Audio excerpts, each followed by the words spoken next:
നമസ്കാരം സുഹൃത്തുക്കളെ, സ്ലോവാക്യയിലേക്ക് ഒരു 6 വർക്ക് വിസ വന്നിട്ടുണ്ട്. കാർ ഫാക്ടറി യൂണിറ്റിലേക്കാണ്. അവിടുത്തെ തന്നെ വെയർഹൗസിലേക്ക് കൺസ്ട്രക്ഷൻ വർക്കേഴ്സായിട്ടും സാധാരണക്കാർക്ക് പോകാൻ പറ്റുന്ന രീതിയിൽ 10th പാസ്സാണ് ക്വാളിഫിക്കേഷനൊക്കെ.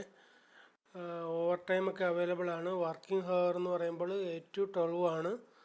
നമുക്ക് 100% വിശ്വസിക്കാൻ പറ്റിയ ഒരു ഏജൻസി വഴിയാണ് നിങ്ങൾക്ക് പോകാൻ പറ്റുന്നത്. നിങ്ങൾ ഇവിടെ വരികയും ഇതിനെക്കുറിച്ച് പൂർണ്ണമായും അന്വേഷിച്ചതിന് ശേഷം മാത്രം നിങ്ങൾ ഇതുമായിട്ട് മുന്നോട്ട് പോയാൽ മതി.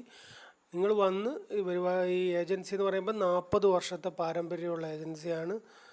അതുകൊണ്ട് നിങ്ങൾക്കിത് വന്ന് കണ്ട് വിശ്വസിച്ചതിന് ശേഷം മാത്രം നിങ്ങൾക്ക് ഇടപാടുകൾ നടത്തിയാൽ മതി. നിങ്ങൾക്ക് എന്തെങ്കിലും താല്പര്യം ഉണ്ടെന്നുണ്ടെങ്കിൽ നിങ്ങൾ ഈ വീഡിയോയ്ക്ക് കമൻറ്റ് ചെയ്യുക. ഞാൻ നിങ്ങളെ കോൺടാക്റ്റ് ചെയ്തോളാം. താല്പര്യമുണ്ടെന്നുണ്ടെങ്കിൽ ഉറപ്പായിട്ടും 100% നിങ്ങൾക്ക് ഞാൻ ഉറപ്പ് തരുന്നു.